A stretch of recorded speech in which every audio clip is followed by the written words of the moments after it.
physics or astronomy or astrology or mathematics which flourished in Europe from the 10th century was originally derived from the Arabian schools. وہ کیا کہتے ہیں کہ سارے علوم جو 10ویں صدی کے بعد جس سے سائنس جوان ہوئی، یہ سارے علوم عربی مدارس سے لیے گئے ہیں.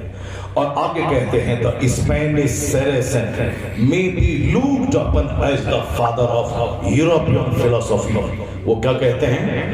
کہتے ہیں کہ عربی مدارس کے جو علماء ہیں، یعنی عرب سے علماء نکلے، اسپین چلے گئے، اسپین میں اسلامی سلطنت قائم ہو گئی، ہمارے مجاہد وہاں گئے، کشتی میں آگ لگا دی، یا تو یہاں قبر بنے گی یا پھر یہاں فتح کا جھنڈا گاڑا جائے گا. یہ جنون جس کے دل میں پیدا ہو جائے گا کامیابی قدم چومے گی.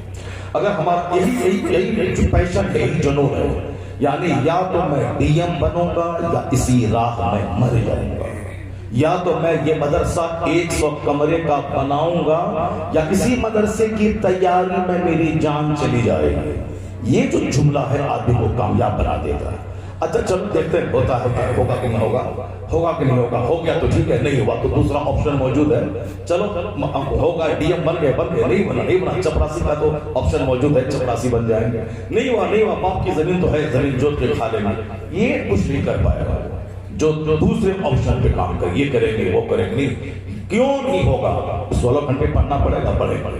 18 گھنٹے پڑھنا پڑے گا، پڑھیں گے. مگر ڈی ایم بن کے رہیں گے، ڈی ایم بن کے رہیں گے. یہ جنون جس میں آ جائے وہ شخص کامیاب ہو کے رہے گا. محنت، اسٹرگل، جدوجہد، جنون. اور یہ جنون ملتا کہاں سے ہے؟ آپ نے سنا ہوگا اسلامی تاریخ میں ایک دن وہ آیا تھا کہ سرکار دو جہاں صلی اللہ علیہ وسلم نے اپنے چچا ابو طالب کے پاس آئے. سرکار اپنی ماں کے شکم میں تھے کہ والد گرامی کا انتقال ہو گیا. جب 6 سال کے تھے تو والدہ کا انتقال ہو گیا. جب 8 سال کے ہوئے تو دادا کا انتقال ہو گیا. اب اس کے بعد اپنے چچا ابو طالب کی نگرانی میں آپ زندگی کے دن گزارنے لگے. ایک لمبا پیریڈ اپنے چچا ابو طالب کی نگرانی میں آپ رہے، پرورش میں آپ رہے. ابو طالب بہت مہربان چچا تھے. اسلام کی تبلیغ جب سرکار کرنے لگے، 40 سال کے نبوت کا اعلان فرمایا. اس کے بعد بے شمار رکاوٹیں آنے لگی زندگی میں. یہاں تک اتنی رکاوٹیں آئی کہ مکہ کے لوگ آگے ابو طالب کے پاس کہنے لگے، آپ سردار ہیں، آپ کو میں سردار مانتا ہوں، لیکن اب میں آپ کو نہیں مانوں گا اگر آپ نے اپنے بھتیجے محمد کو نہیں سمجھایا. وہ ہمارے بتوں کو برا بھلا نہ کہے، وہ اپنے مذہب کی تبلیغ مت کرے، وہ ہمارے بتوں کو برا نہ کہے، وہ خاموش رہے. وہ آپ کہیں ان سے، اگر وہ چاہتے ہیں کہ مکے کا سردار میں ان کو چن لوں تو ہم لوگ مل کر کے ان کو سردار چن لیں گے. اگر وہ چاہتے ہیں کہ ہم مالدار بن جائیں تو ہم لوگ سارے لوگ مل کر کے ان کے قدموں میں سونا چاندی کا ڈھیر لگا دیں گے. اگر وہ ان کو کوئی جنات کا اثر ہو گیا ہے تو بتا دیں، وہ ہم کسی بڑے سے بڑے عامل کو لا کر کے ان کا علاج کر دیں گے. یہ تینوں باتیں مکہ کے کافروں نے دل سے کہا. ابو طالب سے جو حضور کے چچا تھے اور اپنے خاندان کے سردار تھے، قبیلہ قریش کے سردار تھے جناب ابو طالب. ان سے جب سرکار کو یہاں باہر سے آئے، ابو طالب نے کیا کہا؟ بھتیجے محمد، اس سفید داڑھی کا خیال رکھنا. کیا کہا؟ اس سفید داڑھی کا خیال رکھنا. کچھ لوگ ابھی آئے تھے، ان لوگوں نے ایسی باتیں کہی ہیں، بیٹا کچھ دن کے لیے اسلام کی تبلیغ کو ملتوی کر دو، بند کر دو، کچھ دن کے لیے. ان لوگوں نے ایسا کہا. اب میں آپ کی بھی عزت نہیں کروں گا، بیچ میں آپ ہیں اسی لیے میں کچھ نہیں کہتا ہوں. بس اگر آپ نے نہیں سمجھایا تو پھر ہم آپ کی پرواہ کیے بغیر ہم لوگ مل کے سمجھ لیں گے ان سے. اور اگر وہ مالدار بننا چاہتے ہیں ہم قدموں میں سونا ڈال دیتے ہیں. مکے کا حاکم بننا چاہتے ہیں سارے لوگ مل کر کو حاکم بنا لیتے ہیں. اگر وہ ہماری کسی خوبصورت ترین بیٹی سے شادی کرنا چاہتے ہیں تو ہم اپنے مکہ کی سب سے خوبصورت بیٹی کو ان کے نکاح میں دے دیں گے. یہ ہندوستان کے جو 2-4 بندر تھے جن لوگوں نے حضور پہ سیکس اور ریپ کا الزام لگایا، معاذ اللہ، کہ 9 سال کی خاتون کے ساتھ انہوں نے ایسا غلط کام کہ انہوں نے شادی کر لی، اپنے یہاں لے آیا.